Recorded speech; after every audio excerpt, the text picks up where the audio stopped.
લે પૂજારી આવ્યા હો ભાઈ જીને એવા જો બે ને ફૂલ કાંદે છે આજ જો એક તો બેન થોડો આ બહુ શરમાય જો કેમ છો બધા મજામાં દેશો તો આજના અમારા નવા વ્લોગમાં તમારું હાર્દિક હાર્દિક સ્વાગત છે। તો આજે છે દિશામાનો ત્રીજો દિવસ। તો આજે છે ફૂલ કાંદરીથી ને દિશામાનો ત્રીજો દિવસ છે આજ। તો અમારા પ્રિન્સભાઈ જો પણ મસ્ત મજાના તૈયાર થઈ જશે। દિશામાન દર્શન કરવા જવાના છે મારા પ્રિન્સભાઈને, તો તૈયાર થઈ ગયેલા છે। તો આજે ફૂલ કાંદરી છે, તમારા દિવ્યાબેનની મસ્ત મજાના તૈયાર થઈ જાય, કેમ કે આજે એની મોટી બેન છે અને ઉજવણું છે। તો જઈ બે બેન મસ્ત મજાને તૈયાર થઈને બેઠ્યું છે।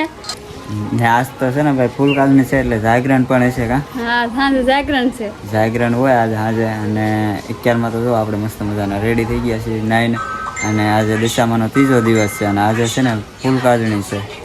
જો હાલ આપણે પ્રિન્સભાઈને ને દિશામાન દર્શન કરી એમાં જા દિવ્યાબેન ને એને ફૂલ કાજળી છે। બે જો અહીંયા બે બેનું બેઠી છે, બે શરમાય છે કે મોઢું નહીં દેખાડે કા? હા, એ બે ને ફૂલ કાજળી છે આજ। જો એક તો બેન થોડો આ બહુ શરમાય જો હાલો તો આપણે દર્શન કરી આવીએ કા ભાઈ? હાલો આપણે દિશામાન દર્શન કરી આવીએ કેતા? હાલો જય જય કરવા જવાનું છે? હા કે હાલો તો દર્શન કરી આવીએ। તો આજે છે ત્રીજો દિવસ ને અમે દિશામાં દર્શન કરવા આવ્યા છે, પ્રિન્સને પગે લગાડવા ને અમારા દિશામાં મૂર્તિના દર્શન તમને પણ કરાવું, તો દર્શન કરી લેજો। ને જો અમે સિરિયલ ને એવું બધું ગોઠવી નાખ્યું છે ને મસ્ત મજાનું એવું કર્યું છે।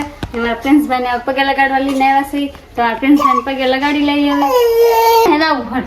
તો જો અમારા પ્રિન્સભાઈ છે ને 11 માં છે ને સરસ મજા નાઈ નાખ્યા છે, હવારમાં જો દર્શન કરવા આવી ગયા છે કા ભાઈ? હા, જય જય કરો, હાલો જય જય કરો, જય જય કેતો? હા, એને તો આરતી ઉતારવાનું મન થાય, આરતી પકડે છે। આ પૂજારી આવ્યા હો ભાઈ જીને એવા જો વગાડો જો પૂજારી આવ્યા નાને એવા જો લે લે વગાડો વગાડો વગાડતો આરતી કરો ભાઈ। હા કે હે એટલે નહોતી કરીને તે અત્યારે કરી નાખ હા એટલે જો વગાડે હા વગાડતા જો ભાઈ નાને એવા પૂજારી આવ્યા, પ્રિન્સભાઈ પૂજારી એ ખાવાની ના વગાડવાની હોય। લે તમે મસ્ત મજાની સિરિયલ ગોઠવેલ છે, કોમેન્ટમાં કહેજો કેવી લાગે કેવી નહીં, ને તમે બધા ગોઠવી કે નહીં એ કહેજો। ને જો અમારા દશામાં મસ્ત બેહાડી દીધેલ છે, ને જો આ મારા ગણપત દાદા બેઠેલ છે નાના એવા।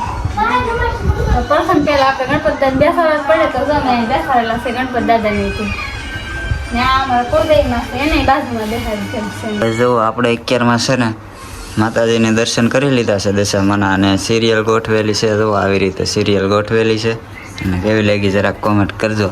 બાકી તો જો માતાજીના દર્શન કરી લીધા છે। આજે છે ત્રીજો દિવસ અને આજે તો છે ને ફૂલ કાજણી છે અને સાંજે તો જાગરણ છે, અને આપણા માતાજી કુળદેવીમાં એના પણ આપણે દર્શન કરી લીધા છે। અને જો આવી રીતે આપણા ઘરમાં છે ને ભાઈ મૂર્તિ બેસાડેલી છે દશામાની કા? હા, અને સરસ્વતી દિશામાંની મૂર્તિ બેસાડી છે। તો 10 દિવસ અમારે દરરોજ આરતી ને એવું બધું કરવાનું હોય।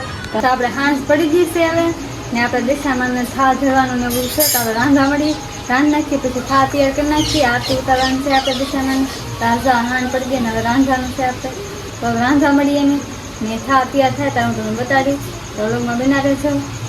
તો આપણે સાંજ પડી ગઈ ને સાંજની આરતી કરી નાખી છે, ને આપણે તો રાંધી પણ નાખ્યું છે, ને માતાજીનો થા આપણે તૈયાર કરી નાખ્યો છે। તો થાળમાં જો રોટલો શાક ને રવો બનાવ્યો છે આપણે, તો આપણે થા તૈયાર કરી નાખ્યો છે ને થાળ મૂકી દઈએ માતાજીએ।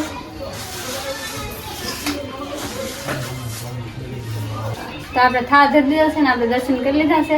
તો આજનો વ્લોગ એટલો જ તે, મળશે એક નવા વ્લોગમાં। અમારો વ્લોગ ગમ્યો હોય લાઈક કરી દેવા, શેર કરી દેવા, ચેનલ પર નવા ચેનલને કરી દેવા સબસ્ક્રાઈબ। મળશે એક નવા વ્લોગમાં, ત્યાં સુધી જય માતાજી।